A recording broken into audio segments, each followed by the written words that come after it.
Boss Dog here from Bossdogcoinrings, and today we're going to make a coin ring out of a 1940 Walking Liberty $50. And there's what it looks like. Got a lot of detail. 1940 Walking Liberty $50. I'm not gonna show you how I make a hole. I got some videos that show you how to cut the hole in it, and I got some videos that show you how to fold it. So I'm basically going to cut a hole in it, and I'm going to fold it. I'm going to put it on the stretcher. I'm going to get it the size. What I want to show you today is how I use my crock pot to anneal the coin, and how I prepare it for an antique finish. This is silver, 90% silver. So the customer wants an antique finish on it. So I'm going to show you how I put an antique finish on there. It's not going to be fire scale. It's going to be a real antique finish. And after I put that antique finish on it, we're going to put some of this Renaissance wax on it. That really makes it pop. So let's get started, and I'll get right back to you as soon as I'm ready to start annealing this coin.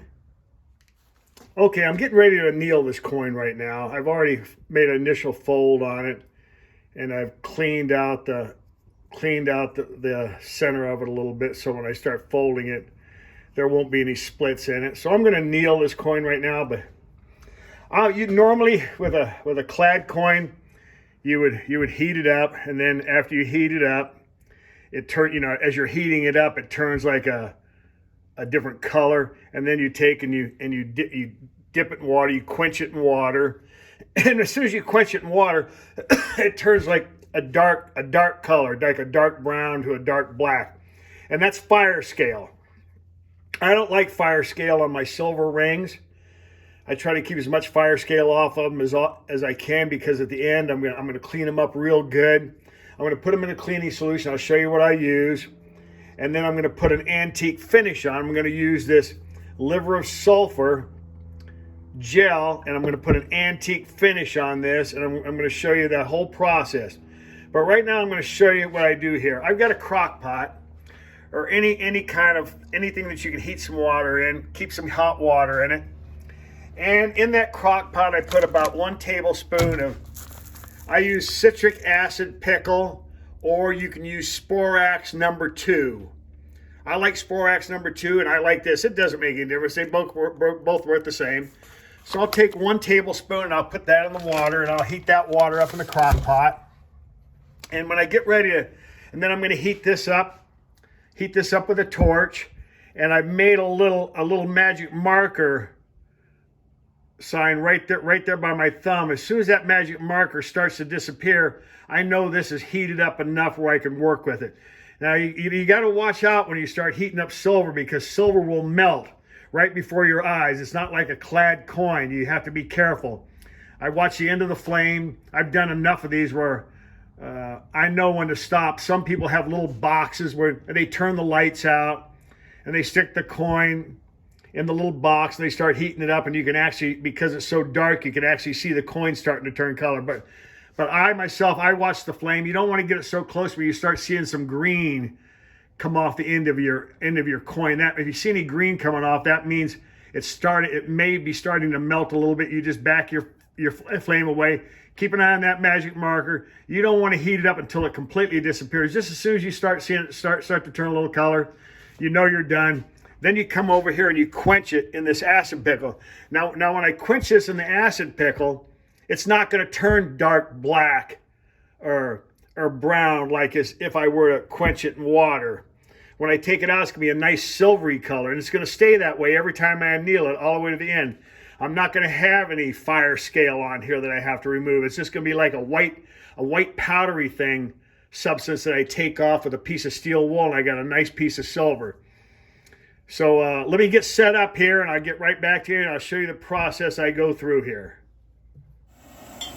Okay, so here we go. Now I'm going to start to heat this up a little bit. I'm going to heat this up a little bit, and as I'm heating it up, I'm watching that magic marker there. It's going to start turning dark, of course. When you heat it up, it's going to start turning dark a little bit.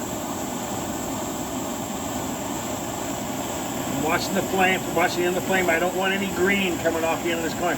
Now see the magic marker? I don't know if you can see it, but it's starting to disappear. It's almost gone. Okay, it's all, that's enough right there. Now, I'm going to quench it. I'm going to quench it in here. Quenched it. And I'm bringing it out here. And look, it's still nice and silvery. It doesn't have that real dark tint to it. Okay, there we go. Now it's quenched. I'll wipe it off down here a little bit. And we're going to continue. We're going to continue to fold it, put it on the stretcher. As soon as I'm done with that, I get right back to you.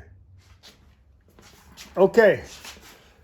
When I start folding silver coins, I don't use this. I don't like steel on steel contact. I use these Delrin folding cones.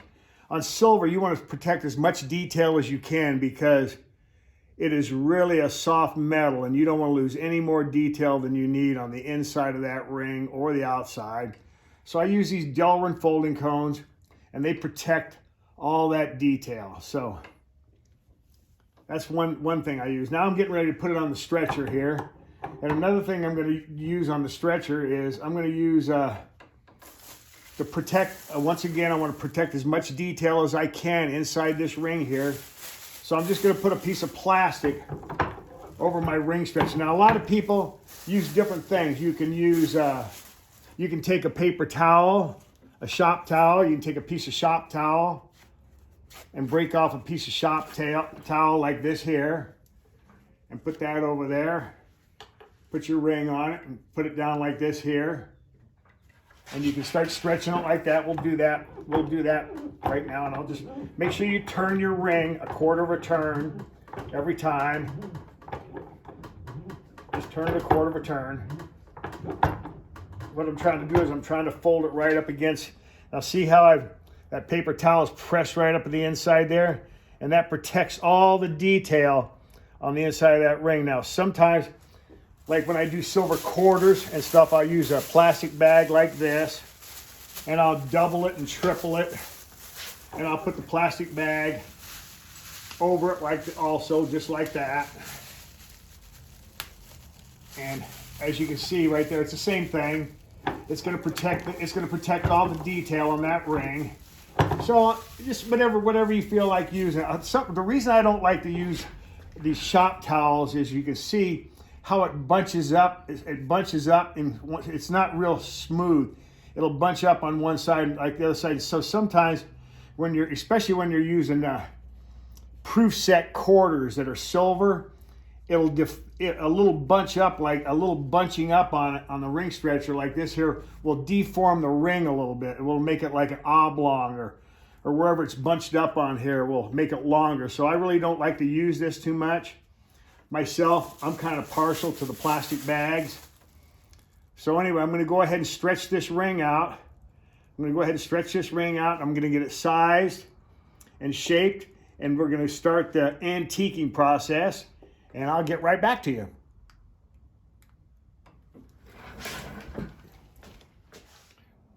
Okay, here it is. I've sized it. I've shaped it. It's ready to go. Next step was I put it in some acetone. I let it sit in the acetone for a few seconds, then took it off and wiped it down real good. And then I washed it off with hot soapy water. Before you put your antique finish on here, you have to get every bit of oil or anything else that's on here so your antique will finish. So acetone works well for me. You can use whatever you want. Some people bypass it. I found acetone gets everything off the ring, gets all the oil off of it. It gets everything off of it. And then after I take it out of the acetone, I wipe it down real good.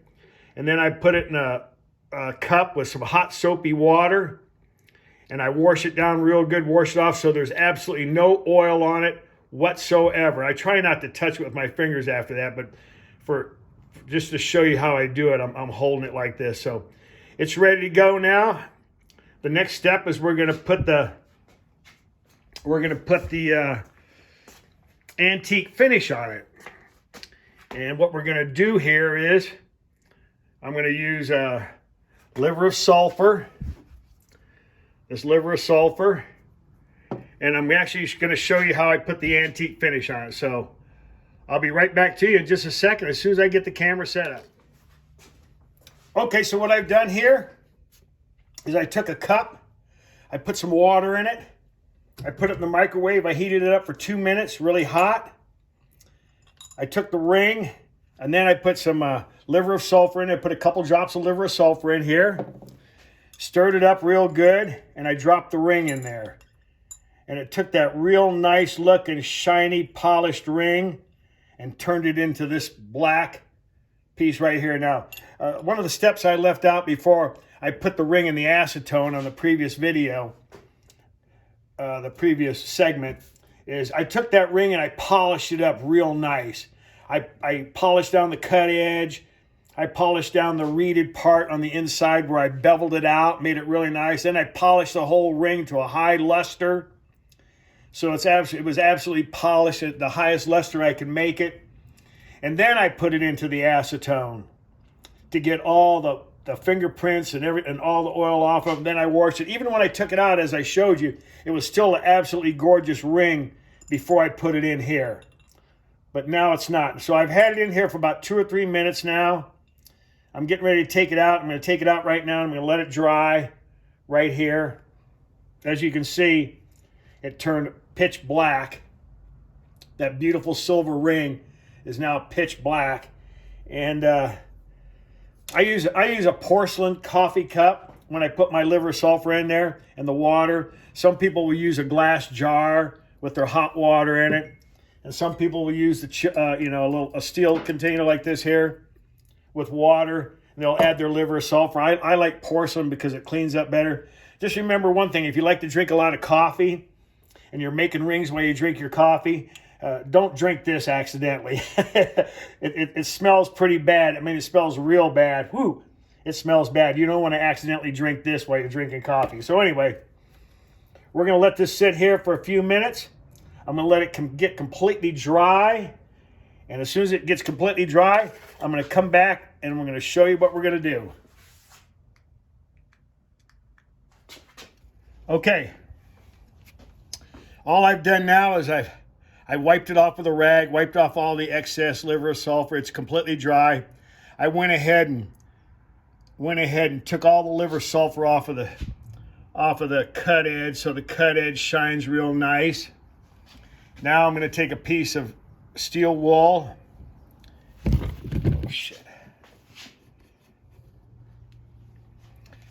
And I'm going to go over the inside. I'm going to go over the inside of the ring. My camera fell over. I'm going to take steel wool. I'm going to go over the inside of the ring, and I'm going to take off real lightly. Go over the inside of the ring. Take off the antique finish of the liver sulfur on the high parts of the ring, and leave the antique finish in the background. So then you'll be able to see everything in there. So that's all I've done now. As you can see, I've taken off all the liver sulfur. See how that highlights? E pluribus unum. Look at there. United States of America. You got all the antique finish looking in the background. United States of America. That's all I've done, is taken all that antique finish off the highlighted parts of it and left the antique finish in the background. So doesn't that look nice? So that I'm going to do just a little bit more. I see a little spot here I missed right up here, so I'm going to get that. I'm also going to take off what I can on the reeded part. I like the reeded part to shine a little bit, so I'm taking it off the reeded part. So now the only thing we have to do is the outside of the ring. Okay, here's where it gets a little bit technical. Now what I'm going to do first off, I'm going to take this right here where it says remove ridges, file nail, shine nail. You get this at the nail salon, smooth nail. It's a little sanding bar, remove ridges, smooth nail, shine nail. So I'm going to use the one that says remove ridges. So I got it's on the black, all the black. So all I'm going to do is I'm just going to go along I'm going to hit it like this here. And as I'm doing that, I'm taking the antique finish, or the liver of sulfur, off of the high parts of the ring and leaving the liver of sulfur in the background. So I'm going to do that. I'm going to go all the way around the ring like that. You don't want to take off all the antique finish. You just want to hit it to get all the high spots off of it. Okay. Slowly, keep rotating it. Keep rotating it as you're going around. Now I can start to see the date a little bit.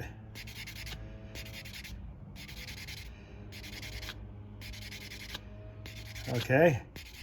Starting to look up a little better.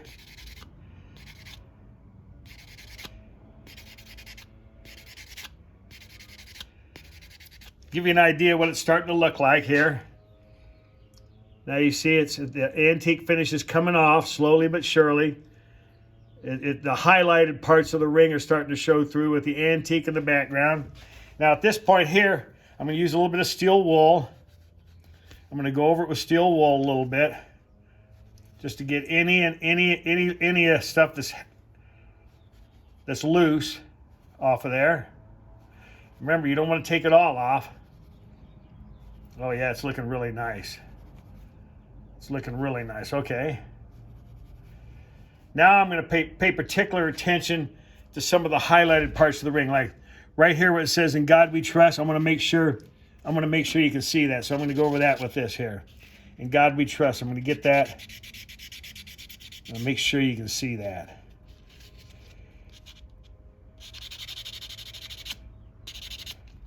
And Liberty. Make sure you can see Liberty on there. Liberty, God We Trust. The date, I'm going to concentrate on the date so you can see the date. Oh yeah, that's what we're looking really nice. Okay, that looks really nice. Okay, now I'm going to use the shine part, and I'm going to shine the whole ring.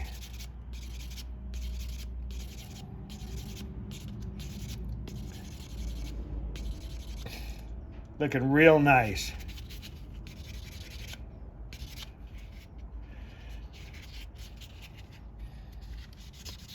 Okay, now I got a polishing cloth.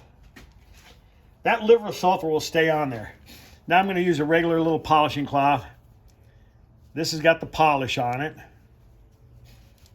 This side, the white side's got the polish on it, and the pink side's got the cleaner on. So putting this side on and polishing it up, and then I'm going to use the pink side to clean it up a little bit.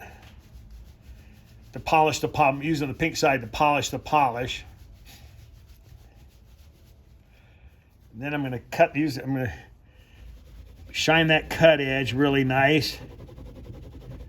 So it just shines. I'm going to hit the reeded part. Make sure it shines. See the reeded part there? Inside the beveled part on the inside. Oh, this is going to look really nice because this customer is really going to like. Myself, I don't like the antique finish on these silver rings like that. I like the polished look, but antique it is. Antique they asked for, so antique they get. Okay. Now we'll take a look at this. There it is right there. It's got antique finish. You can see the Liberty lady. Liberty stands out. See the little antique-y looking stuff in the background? Doesn't that look nice? "In God We Trust." 1940. There's the sun. United States of America on the inside. The cut side's shined up nice and brilliant. The reeded side is shined up. There it is. Absolutely gorgeous. Now we're really going to make it look nice. I'm going to take this Renaissance wax. Renaissance wax, exactly what it sounds like. It adds more of that antique, it adds more of the Renaissance look to a ring. That's why they call it Renaissance wax. It gives it that antique-y looking finish to it. And put it on the inside and put it on the whole ring. And I'm going to let it dry just a little bit. I'm not going to let it dry completely because it will dry hard.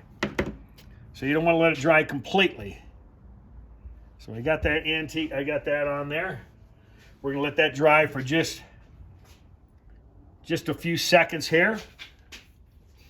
And that's going to be the final step. We'll take that antique finish, we'll shine up that antique finish. Get everything off there, let it dry. Put it on there liberally. And a Walking Liberty $50 with an antique finish will be ready to go. It'll look just like it. It'll have like an antique finish on it. You can see that darker, and so it'll look like an antique patina, an old patina antique ring. So.